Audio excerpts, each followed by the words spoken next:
Bien, la última vez, las últimas clases, hemos estado tratando el tema de la congestión y de los impactos que la congestión genera desde el punto de vista económico.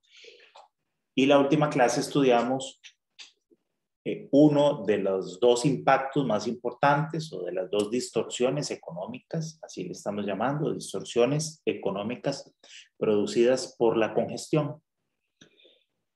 Para eso, la materia que hemos visto sobre ese tema utiliza un modelo, una simplificación bastante grande de la realidad, pero que nos ayuda a entender el fenómeno.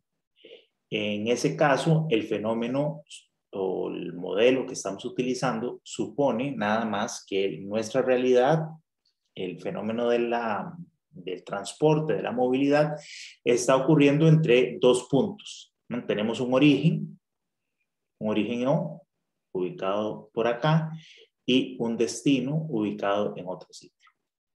Este origen y este destino estarían representando lo que nosotros hemos denominado nuestro sistema de actividades. Y en estas ubicaciones, o OID, están separados espacialmente.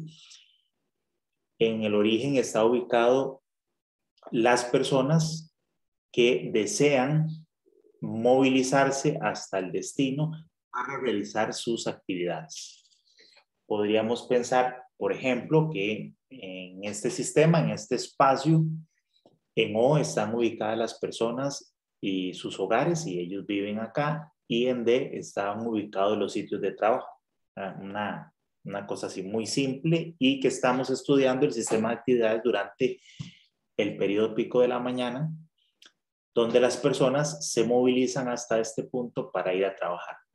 Y que para ir de aquí a acá tenemos un sistema de transporte, podríamos imaginarnos que tenemos acá una carretera que une estos dos sitios y que las personas se están movilizando en sus vehículos particulares. Digamos, ahí van ahí en carro y se mueven hacia allá. Entonces, ese sería nuestro sistema de actividades, como decía, representado por el origen y el destino, y con una determinada cantidad de viajes, o bueno, una cantidad de personas que desean movilizarse hacia acá durante un determinado periodo, y una infraestructura dada por la carretera, y aquí tenemos los vehículos y ellos moviéndose hacia allá. Entonces, para este fenómeno, para esta condición, nosotros podríamos modelar eso de una manera muy sencilla con un par de curvas de oferta y demanda, en donde en el eje horizontal, como ya estamos acostumbrados, tendríamos la cantidad de viajes, ¿no? Aquí tendríamos viajes que se realizan, se podrían realizar entre el origen y el destino, y en el eje vertical tendríamos el costo de viaje.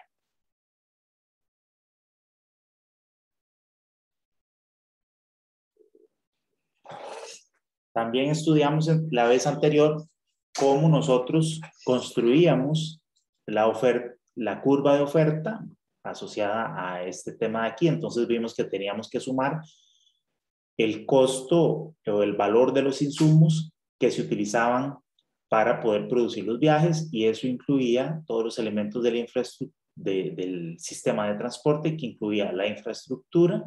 Entonces vimos que en el caso de infraestructura teníamos los costos de la construcción de la obra más los costos de operación y mantenimiento, y que esto teníamos que traducirlo a un valor o una función de la forma en que los usuarios percibían estos costos o estos insumos. Eso lo podíamos hacer de dos maneras: a través de un peaje, que sería la forma directa, o a través de una manera indirecta por los impuestos. También mencionábamos que en el caso de esta segunda alternativa, por lo general, las personas no perciben bien este costo asociado a la infraestructura, así que si es a través de impuestos, muchas veces esto no se contabiliza en la curva de oferta, mientras que en el peaje sí, porque es un valor que directamente las personas deben pagar por utilizar la infraestructura. Entonces, cuando es así, sí entra de forma directa.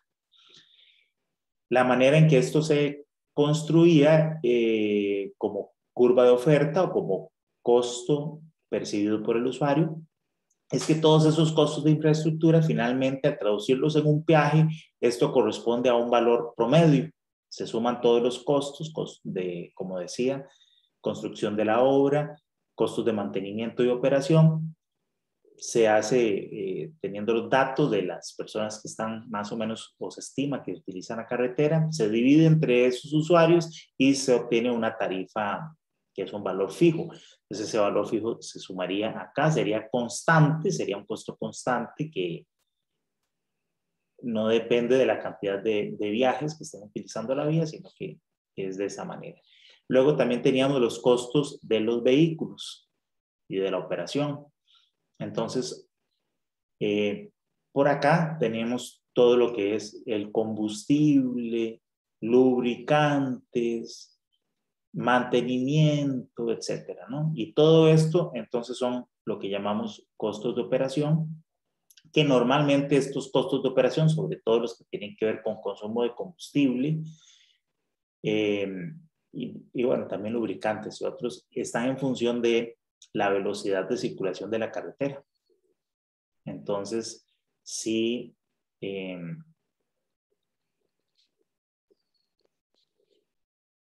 si los vehículos circulan a velocidades muy bajas, los costos de operación son altos, decíamos, y al aumentar la velocidad, esos costos bajan hasta algún valor mínimo, ¿verdad?, de costos de operación y luego crece.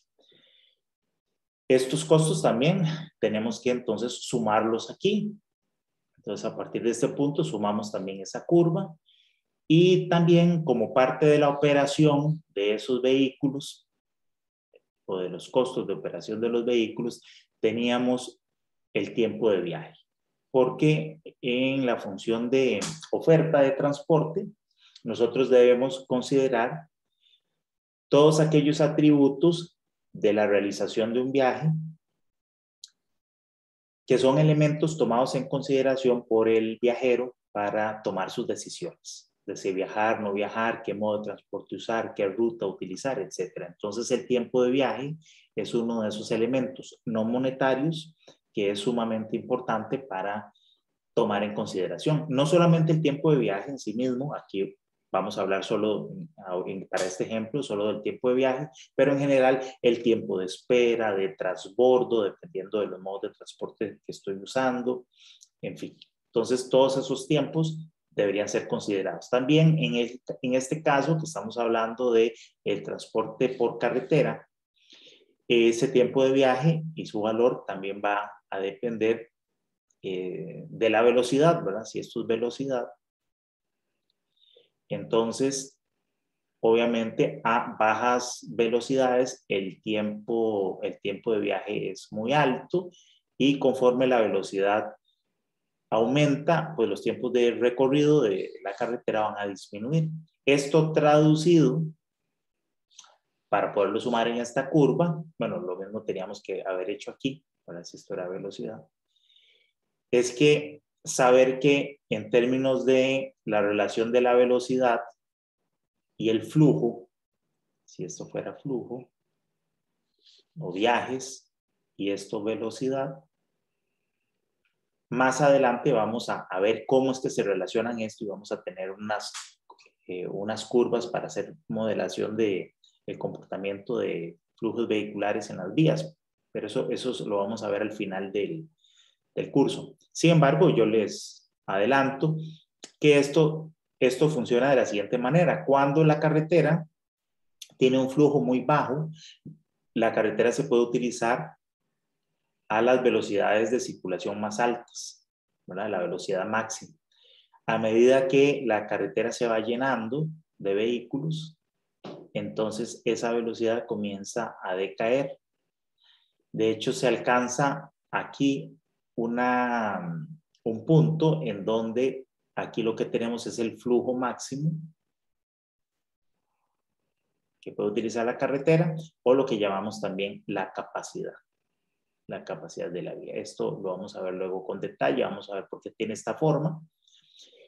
Y luego esto estudiaremos cómo yo puedo seguirle metiendo vehículos a la carretera, se puede ir saturando la vía ya a partir de este punto. Ya no pueden pasar más carros porque ya alcanzamos de la capacidad. Hay un punto ahí de capacidad que no puede superarse, pero la carretera se puede seguir llenando y se congestiona y se congestiona. Y lo que ocurre es que la velocidad entonces empieza a caer y caer y caer y caer, y esto ya es, digamos, condiciones de flujo, condiciones de operación saturada. Entonces, en realidad, esto es una curva de esta forma.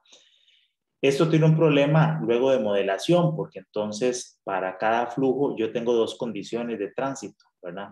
O de velocidad de circulación. Baja velocidad en condiciones saturadas o sobresaturadas y una velocidad más alta en condiciones normales. Entonces, esto representa un problema. Entonces, normalmente uno no modela mucho esta parte de sobresaturación, sino solo esta parte de condiciones de operación no saturadas. Bueno, como vemos aquí, entonces, en esta parte no saturada, en la medida que el flujo crece, la velocidad va cayendo. Bueno, a nosotros no nos interesa tanto la velocidad, sino que es el tiempo de viaje. Pero bueno, ustedes saben que velocidad igual a distancia entre tiempo, ¿verdad? Entonces, por lo tanto, el tiempo tiene una relación inversa con la velocidad. Entonces, si aquí la velocidad va disminuyendo, pues obviamente el tiempo de viaje aumenta. Entonces, esto nosotros finalmente lo que vamos a tener es que en función del flujo, como es fácil imaginarlo, cuando el flujo es bajo, el tiempo de circulación que necesito para recorrer esta carretera va a ser un tiempo mínimo aquí, ¿verdad? Que es el que se recorre a esta velocidad máxima. Conforme el flujo va aumentando y se va acercando a esto que llamamos capacidad, a este punto, podríamos suponer que este es el valor de capacidad, pues lo que va a pasar es que la velocidad disminuye, eso quiere decir que el tiempo de viaje aumenta. Entonces, normalmente uno va a suponer que eso es una cosa así creciente y que es asíntota a la capacidad. Aunque en realidad, como les explicaba, luego lo vamos a ver, realmente no es asíntota, sino que esto se devuelve. Bien, pero el tiempo de viaje va, la velocidad que disminuye, pero eso no quiere decir, bueno, sigue disminuyendo y por lo tanto el tiempo de viaje aumenta siempre. Bueno, este tiempo de viaje multiplicado por algo que vamos a llamar valor del tiempo, que lo van ustedes a estudiar en un video que está colgado ya en la página del curso de mediación virtual en la clase de hoy, valor del tiempo. Multiplicamos esto por el valor del tiempo, que lo que me dice es cuántas unidades monetarias, cuántos colones o dólares vale cada minuto de tiempo de las personas. Entonces, esto ya lo podemos sumar con el peaje, con los costos de operación del vehículo, porque ya el tiempo de viaje lo hemos convertido también a unidades monetarias. Bueno, entonces todo esto se suma y finalmente, vean que aquí habíamos partido del valor del peaje. Tenemos aquí otro punto de partida, que es el tiempo mínimo que se requiere circulando a velocidad máxima para recorrer esta vía. Entonces, esto pues, va a subir aquí un poquito más y habrá algún punto también de partida de los costos de operación. Entonces, finalmente vamos a tener algún punto aquí de inicio y la suma de todo eso nos va a dar un comportamiento que es más o menos así, ¿verdad? Es creciente. Y esta sería entonces la curva de costos percibidos por el usuario, que como vimos, el peaje es un costo promedio, todos los demás costos de operación también van a ser costos promedio porque si el usuario hace un viaje más o un viaje menos, esto es lo que le va a costar y lo mismo el tiempo de viaje. Entonces, estos costos percibidos por el usuario es la función de costos medios que corresponde a la oferta, a la curva de oferta. Y es la curva de oferta, ¿por qué? Porque estos valores para cada flujo, para cada cantidad de viajes, el valor de esta curva me va a decir cuánto es el costo que percibe el usuario, lo cual sería equivalente a cuánto tiene que pagar o cuánto le va a costar un viaje en términos de costos monetarios que efectivamente va a tener que pagar y también el valor percibido por el tiempo de viaje. Es el precio que tiene que pagar por realizar un viaje según sea la cantidad de personas que estén utilizando la carretera. Entonces sería equivalente a los precios. Serían costos medios. Y bueno, por otra parte, teníamos, también hemos estudiado en lecciones anteriores, los conceptos de cómo se relaciona la cantidad de viajes que las personas se harían o cuánto se transportarían en el sistema en función de los gustos y preferencias de las personas, ¿verdad? Lo que son las funciones de utilidad. Entonces vimos que teníamos una curva de demanda que los usuarios lo que están haciendo es definiendo cuántos viajes realizar para maximizar su utilidad. Porque recordemos que cada viaje que se haga hace que las personas aquí en el destino tengan un beneficio, ¿verdad? Entonces aquí su utilidad se incrementa cada vez que llega aquí porque hace alguna actividad de trabajo, de ocio, lo que sea, que para él tiene un valor, tiene un beneficio que le llamamos utilidad. Y bueno, también a lo largo del viaje también hay una relación, una función de utilidad, pero aunque aquí en general esta es decreciente, ¿verdad? Porque aquí lo único que hace es perder tiempo, perder dinero, etc. Entonces su utilidad disminuye, pero cada vez que realiza un viaje, en principio, pues es porque su utilidad está aumentando. Entonces, pero él no solamente hace viajes, sino que su presupuesto lo tiene que utilizar en alimentarse, vestirse, tiene otra serie de necesidades y su tiempo además también lo puede usar en otras cosas, ¿verdad? No solamente va a viajar. Entonces, bueno, él lo que hace es definir si viaja o no viaja o cuántos viajes realiza, de tal manera que esto que de la utilidad se maximiza entre esta actividad de viajes y todo lo demás que tiene que hacer. Entonces, en función de esa teoría, derivamos una curva de demanda, que es esta de acá, donde cada uno de los puntos sobre esa curva, ¿verdad? Cada uno de los puntos sobre la curva, un punto como este, es un punto que maximiza la utilidad del usuario. Entonces, eso además nos permitió saber que el área debajo de esta curva, entonces la puedo integrar o puedo integrar esta curva, perdón, para tener el área debajo de ella y eso nos daría el beneficio total, la utilidad total que el usuario percibe por realizar viajes, o por lo menos un aproximado de esa utilidad. Bueno, todo eso es teoría que hemos visto. Ahora, específicamente, la vez anterior vimos entonces que como esta curva es de costos medios y no es la curva de costo marginal, ¿verdad? La curva de costo marginal vendría más o menos por acá, sería el costo marginal de viaje. Entonces vimos que el equilibrio que se obtiene en el sistema, que corresponde a este punto, porque este es el costo que el usuario percibe y esta es su curva de demanda, su curva de deseos de viaje. Entonces eso hace que se realicen esta cantidad de viajes, ¿verdad? X0, con un costo percibido por el usuario, con este costo medio percibido por el usuario. Ese sería el equilibrio que llamamos del equilibrio del usuario, porque es lo que espontáneamente él decide hacer. Sin embargo, vimos que en realidad lo que hubiera sido deseado desde el punto de vista del sistema, lo que es óptimo, es que se realizara esta cantidad de viajes. La vamos a llamar X asterisco.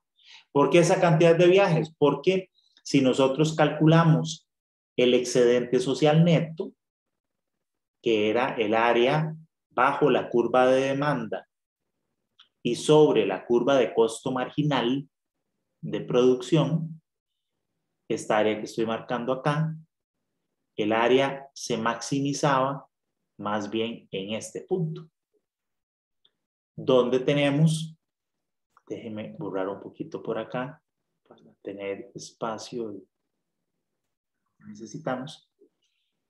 Entonces tenemos que esta curva de esto de acá, este eje es el costo de viaje. Entonces decíamos que este sería el punto óptimo en donde la cantidad de viajes se iguala con el costo marginal. Es el costo marginal para este flujo. Y donde el usuario estaría percibiendo este costo medio. Aquí. Leído sobre la curva de costo medio. Entonces, para este flujo, que es la cantidad de flujo o cantidad de viajes óptimo. Óptimo desde el punto de vista del sistema. Y entonces, es lo que ocurre y es la cantidad de el flujo de equilibrio de los usuarios o del usuario. Y eso es lo que realmente ocurre en el sistema. Entonces, lo que vemos es que ese flujo de equilibrio no es óptimo porque en ese punto no se maximiza el excedente social neto, que es esta área que marcamos acá. Excedente social neto. Donde el excedente social neto, nada más por recordar, lo habíamos calculado como el área desde 0 hasta un determinado flujo F debajo de la curva inversa de demanda menos también la integral desde 0 hasta F de el costo marginal, aquí me faltó de X, ahora entonces esa área se maximiza en ese punto. Para flujos mayores que X asterisco como X0, tenemos que se genera este término que es negativo, ¿verdad?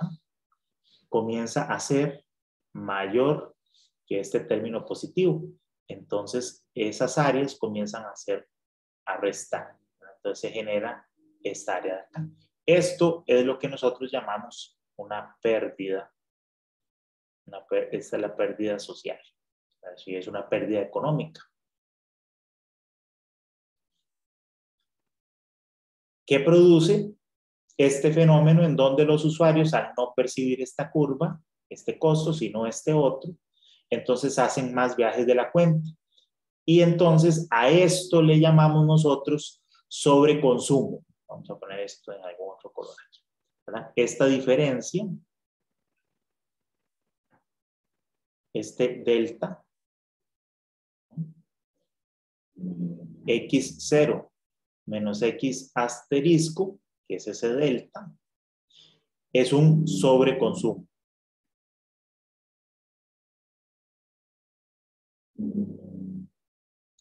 Y este sobreconsumo es lo que nosotros llamamos la primer distorsión económica que produce la congestión.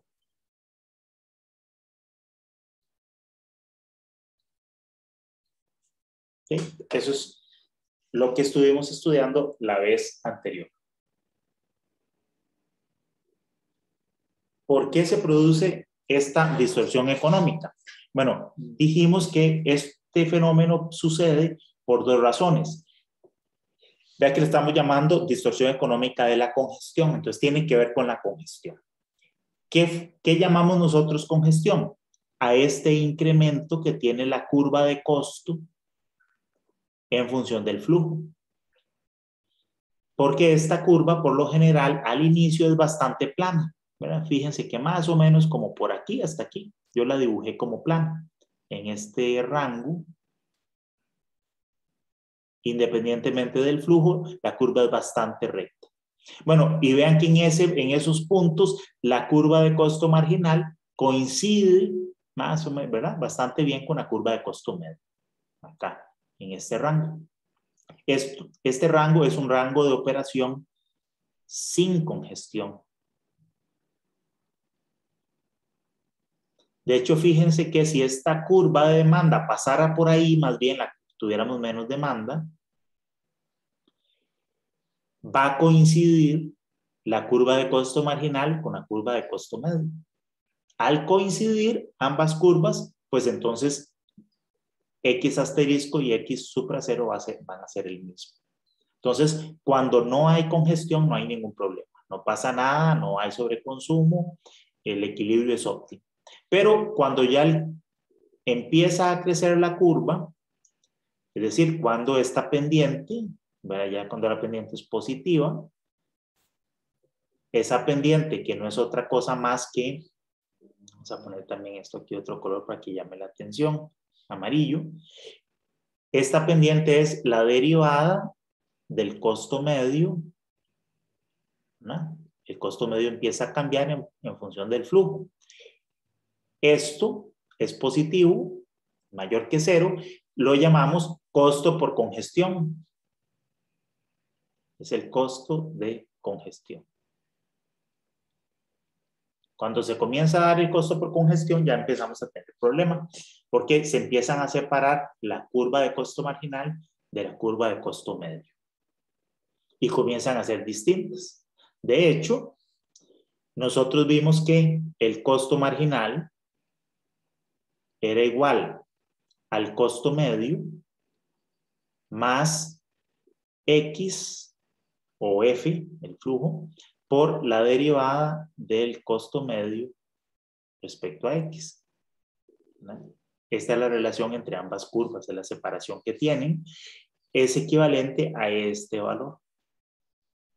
Y esto es lo que el usuario no percibe, que es el costo de congestión por la cantidad de flujo, o sea, el costo total de congestión. Es decir, las personas no perciben ese costo que ellas están generando. Es decir, en cuánto están afectando a todo el sistema, a todos los demás. Eso la gente no lo percibe, claramente. Uno percibe solo su propio costo,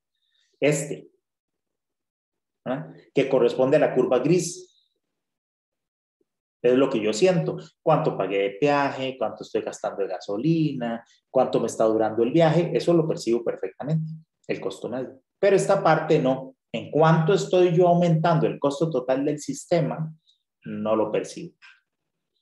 Entonces, el sobreconsumo, esta distorsión económica, ocurre porque existe el fenómeno de congestión, los sistemas son congestionables, hay una capacidad que llamamos aquí, ¿verdad? De la capacidad máxima de flujo que aguanta el sistema. Conforme me acerco a esa capacidad, el sistema se congestiona, empieza a costar más, es más difícil pasar por ahí, porque, como vimos, lo que ocurre es que tienes que viajar a velocidades más bajas, el tiempo de viaje aumentan los costos de operación, etc. No, el del peaje es constante, pero todo lo demás está incrementándose debido al congestionamiento de la vía. Y eso produce este impacto que las personas, como decíamos, no lo perciben. Bien, entonces también estudiamos una manera de corregir este problema. En teoría, yo podría corregir el problema si yo cobro algo que llamamos tarificación vial por congestión, que es la diferencia entre estos dos valores. Bueno, en realidad sería cobrar este término. Si esto es lo que la gente no está percibiendo, yo podría cobrar esto. Claro, cobrar esto distinto en cada punto es muy complicado, ¿verdad? Porque, por ejemplo, esta diferencia de costo de congestión aquí es más alta que aquí. Aquí es muy poquita la diferencia entre ambas curvas. Si yo quisiera ser así como súper estricto, en cada minuto yo tendría que estar midiendo cuánto flujo tiene la carretera y estar calculando para cada flujo distinto cuánto es esa diferencia entre costo marginal y costo medio, y, ¿verdad? Pero eso es complicadísimo de hacer, en realidad. Y además, imagínense que ustedes van por la carretera y ustedes no sepan cuánto tienen que pagar. Y cuando usted ve que la carretera se está llenando, usted sabe que entonces le va a costar más caro, pero usted no lo sabía desde el inicio. Eso no se puede hacer, ¿verdad? Obviamente las personas eso no lo van a aceptar. Que usted salga en su vehículo y tenga la incertidumbre de cuánto le va a costar el viaje, porque va a depender de cuánto tráfico le toque. Entonces, eso no se puede hacer. Se puede poner una sola tarifa, pero con una sola tarifa fija, conocida, se puede calcular relativamente fácil. Yo la puedo calcular y obtener el mismo resultado si yo cobro esta tarifa. ¿Verdad? La diferencia entre el costo marginal, y ponga atención aquí, por favor, para que no se equivoque. La diferencia entre el costo marginal y el costo medio, ¿verdad? Que es esto que estamos tratando de cobrar, pero calculado, fíjense, para este flujo, que es el que yo quiero alcanzar. Para este flujo X asterisco, yo tengo este costo medio correspondiente a este flujo X asterisco y este costo marginal correspondiente también a este flujo X asterisco. Ambos para X asterisco. Entonces, esa diferencia entre costo marginal y costo medio en ese punto, que es esta altura, lo que hace es elevar toda la curva de costo medio, ¿verdad? Yo lo que estoy haciendo es tomando la curva de costo medio y sumando esto que estamos llamando tarificación vial por congestión. Vamos a ponerle, vamos a ver, no, bueno, peaje por congestión, vamos a ponerle PC, como peaje por congestión, ¿ok? Le estoy sumando PC, que es este término. Entonces, esto es equivalente a coger la curva de costo medio y subirla verticalmente esa distancia. Desde aquí yo la subo y entonces ahora mi curva de costo medio va a pasar por aquí. Bueno, ahí ustedes se imaginan. Ahí quedó mal dibujada, pero bueno, es eso. Estoy elevando toda la curva, ¿verdad? Estoy subiendo toda la curva. Aquí no me quedó muy bien, pero...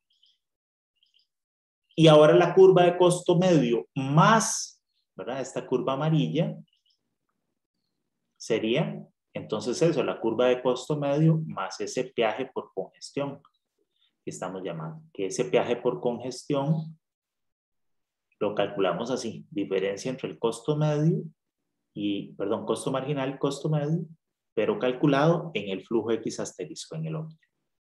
Entonces yo subo eso y ahora la curva de costo medio pasa por el punto o cruza la demanda en X asterisco, que era lo que yo quería hacer. Al pasar por X asterisco, entonces elimino el sobreconsumo y elimino la pérdida social. Bien, ese es un repaso así, flash de toda esa materia que vimos hasta la vez anterior. Quisiera saber si alguno tiene alguna consulta sobre este tema.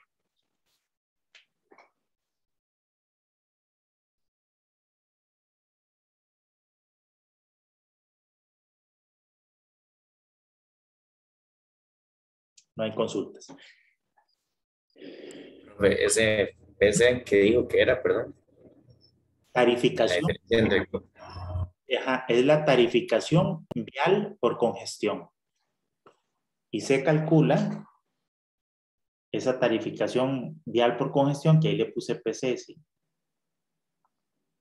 Se calcula como la diferencia entre el costo marginal calculado en el punto del flujo óptimo menos el costo medio también calculado para el flujo óptimo. Esa es la tarificación vial por congestión.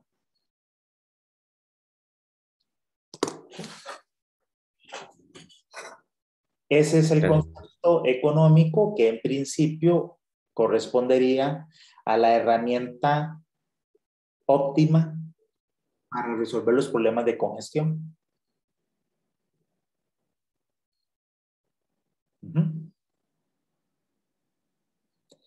En la página del curso les he colocado, vamos a ver, acá donde dice, vamos a ver, en libros, este documento, Tarificación Vial por Congestión, es un documento del Banco Interamericano de Desarrollo, donde hace un estudio en América Latina, porque ya desde esta herramienta de tarificación vial por congestión se conoce ya hace muchas décadas atrás. Hay varios países en el mundo que la han aplicado, les decía, como Londres, Estocolmo, Singapur, ¿verdad? Pero en América Latina no se ha utilizado y se está pues ya como que tratando de introducir el concepto para que se aplique. Entonces, en este estudio se hace una valoración de la posibilidad de implementar tarificación vial por congestión en algunas de las grandes ciudades de América Latina. Entonces, está muy interesante el documento, se los dejo ahí por si ustedes lo quieren estudiar. Hay mucha más información sobre tarificación que no hace parte de este curso, pero que es interesante leer, ¿verdad? Entonces pueden leer aquí sobre tipos de tarificación, objetivos, etcétera, tecnologías que hay que utilizar, etcétera. Entonces aquí hay algunas experiencias también alrededor del mundo, algunas que no han sido exitosas, otras sí, etcétera. Entonces, bueno, ahí lo pueden ustedes consultar. ¿Ok? Y para el día de hoy les quiero mostrar este video, ya para acabar la clase de hoy, para que ustedes vean el impacto que tiene la tarificación vial por congestión cuando ésta se aplica.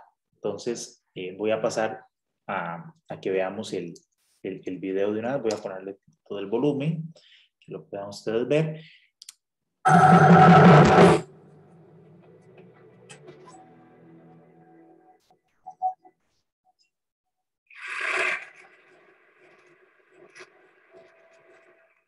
Hi, I'm here to talk about congestion, namely road congestion.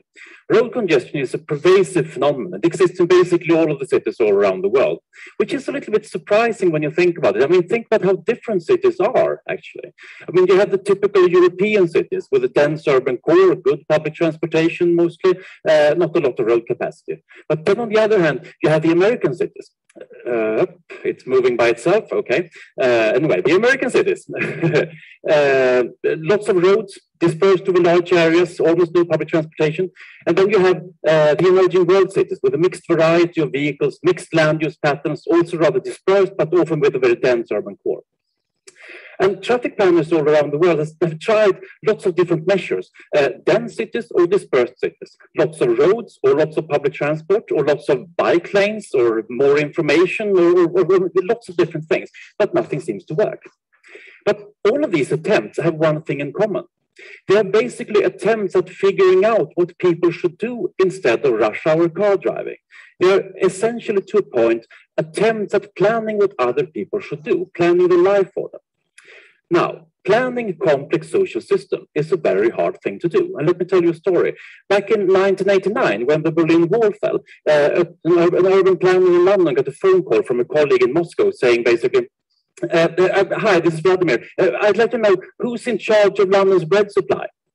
And the urban planner in London was, what do you mean, who's in charge of London? I mean, no one is in charge. Oh, but surely someone must be in charge. I mean, it's a very complicated system. Someone must control all of this. No, no one is in charge. I mean, it basically, I haven't really thought of it. I mean, it basically organizes itself. It organizes itself. That's an example of a complex social system which has the ability of self-organizing. And this is a very deep insight. When you try to solve really complex social problems, the right thing to do is most of the time to create the incentives, you don't plan the details, and people will figure out what to do, how to adapt to this new framework. And let's now look at this, how you can use this insight to combat road congestion. This is a map of Stockholm, my hometown. Now, Stockholm is a medium-sized city, roughly 2 million people, but Stockholm also has a lot of water, and lots of water mean lots of bridges, narrow bridges, old bridges, which means lots of road congestion. And these red dots show the most congested parts, which are the bridges that lead into the inner city. And then someone came up with the idea that apart from good public transport, apart from spending money on roads, let's try to charge drivers 1 or 2 euros at these bottlenecks. Now, 1 or 2 euros, that isn't really a lot of money, I mean, compared to parking charges and running costs, etc. So you would probably expect that car drivers wouldn't really react to this fairly small charge. You would be wrong. 1 or 2 euros was enough to make 20% of cars disappear from rush hours. Now, 20%, well, that's a fairly huge figure. You might think, but you still get 80% left of the problem, right? Because you still have 80% of traffic. Now, that's also wrong, because traffic happens to be a non-linear phenomenon, meaning that once you reach above a certain capacity threshold, then congestion starts to increase really, really rapidly. But fortunately, it also works the other way around. If you can reduce traffic even somewhat, then congestion will go down much faster than you might think. Now, congestion charges were introduced in Stockholm on January 3rd, 2006. And the first picture here is a picture of Stockholm, one of the typical streets, January 2nd. The first day with the congestion charges looked like this. This is what happens when you take away 20% of the cars from the streets. You really reduce congestion quite substantially. But, well, as I said, I mean, car drivers adapt, right? So after a while, they would all come back because they sort of gotten used to the charges. Wrong again.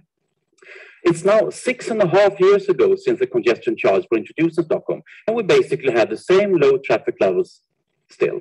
But you see, there's an interesting gap here in the time series in 2007. Well, the thing is that the congestion charges, they were introduced first as a trial. So they were introduced in January and then abolished again at the end of July, followed by a referendum, and then they were reintroduced again in 2007, which of course was a wonderful scientific opportunity. I mean, this was a really fun experiment to start with, and we actually got to do it twice. And personally, I'd like to do this every once a year or so, but they wouldn't let me do that. So, but it was fun anyway. So we followed up. What happened? This is the last day with the congestion charges, July 31st. And you see the same street, but now it's summer. In summer in Stockholm, it's a very nice and light time of the year. And the first day without the congestion charges looked like this. All of the cars were back again. And you even have to admire the car drivers. They adapt so extremely quickly. The first day they all came back. And this effect hanged on. So 2007 figures look like this. Now, these traffic figures are really exciting and a little bit surprising and very useful to know. But I would say that the most surprising slide here I'm going to show today is not this one. It's this one. This shows public support for congestion pricing in Stockholm. And you see that when congestion pricing were introduced in, the beginning of spring 2006, people were fiercely against it. 70% of the population didn't want this. But what happened when the congestion charges were there is not what you would expect, that people hated it more and more. No, on the contrary, they changed up to a point where we now have 70% support for keeping the charges. Meaning that, I mean, let me repeat that, 70% of the population in Stockholm want to keep a price for something that used to be free. Okay, so why can that be? Why is that? Well, think about it this way. Who changed? I mean, the 20% of the car drivers that disappeared, surely they must be discontent in a way. And where did they go? If we can understand this, then maybe we can figure out how people can be so happy with this. Well, so we did this huge interview survey with lots of travel services and tried to figure out who changed and where did they go. And it turned out that they don't know themselves. For some reason, the car drivers are they are confident they actually drive the same way that they used to do. And why is that? It's because that travel patterns are much less stable than you might think. Each day, people make new decisions, and people change, and the world changes around them. And each day, all of these decisions are sort of nudged ever so slightly away from rush hour car driving in a way that people don't even notice. They don't even aware of this themselves. And the other question then, who changed their mind? Who changed their opinion and why? So we did another interview survey and tried to figure out why people changed their mind and what type of group changed their mind. And after analyzing the answers, it turned out that more than half of them believe that they haven't changed their minds. They're actually confident that they have liked congestion pricing all along, which means that we are now in a position where we have reduced traffic across this toll cordon with 20% and reduced congestion by enormous numbers, and people aren't even aware that they have changed. And they honestly believe that they have liked this all along. This is the power of nudges when trying to solve complex social problems. And when you do that, you shouldn't try to tell people how to adapt. You should just nudge them in the right direction. And if you do it right, people will actually embrace the change. And if you do it right, people will actually even like it. Thank you.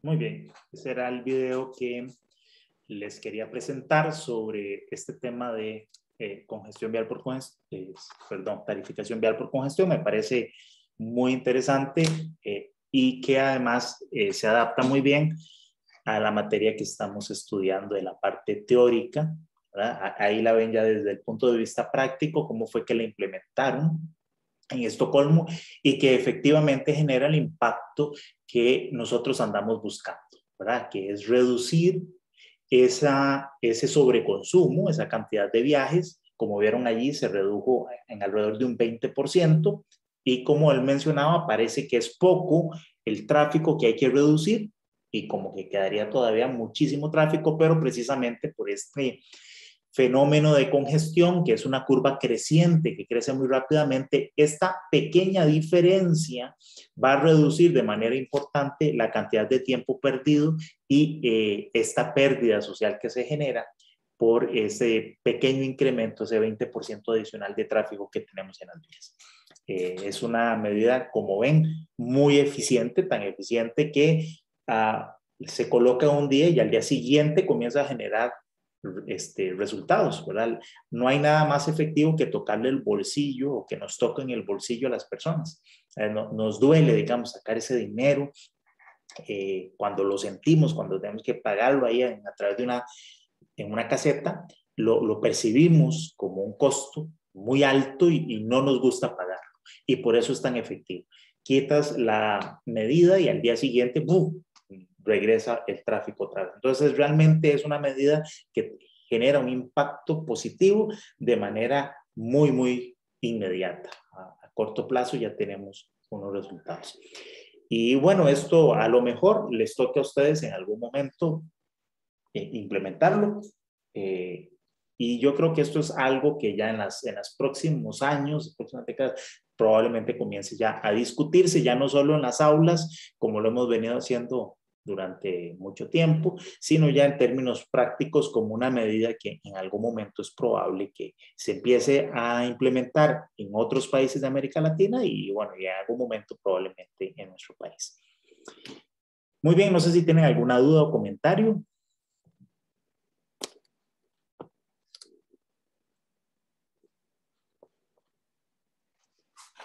Creo que con respecto a la tarifa está muy interesante. No sé, uno creería que la percepción de la gente no va a cambiar. Por ejemplo, no sé, cosas como la restricción vehicular actualmente en la pandemia, que hay tanta discordia, pero al parecer sí es un efecto que hace ese cambio de mentalidad, y me parece muy interesante también, ¿no?, de que el transporte público es no lineal. Entonces, como un cambio pequeño puede hacer tanta diferencia, digamos, tan notable. Sí, efectivamente. De hecho, más o menos los controles sanitarios y todo el tema de la pandemia ha reducido un porcentaje. O sea, bueno, hubo momentos obviamente que las calles estaban vacías, pero ya ahora que el tráfico, o por lo menos ya a mediados finales del año pasado, estaba, entre comillas, ya más o menos normal porque uno ve movimiento en las calles, el porcentaje de tráfico que bajó no era tanto, ¿verdad? Tal vez rondaba en este orden de magnitud, del 15-20% del tráfico había disminuido en distintas horas. El porcentaje es diferente en distintas horas, pero por ahí más o menos. Pero el impacto en términos de los tiempos de desplazamiento es muy, muy grande. ¿sí? Entonces eso es muy interesante. Y tiene que ver con eso, ¿no? Porque la curva es casi exponencial, ¿verdad? Empieza muy plana, pero luego crece muy rápidamente. Entonces, claro, también, como decía él en el video, reducir un poquito, baja muy rápidamente en los tiempos de viaje.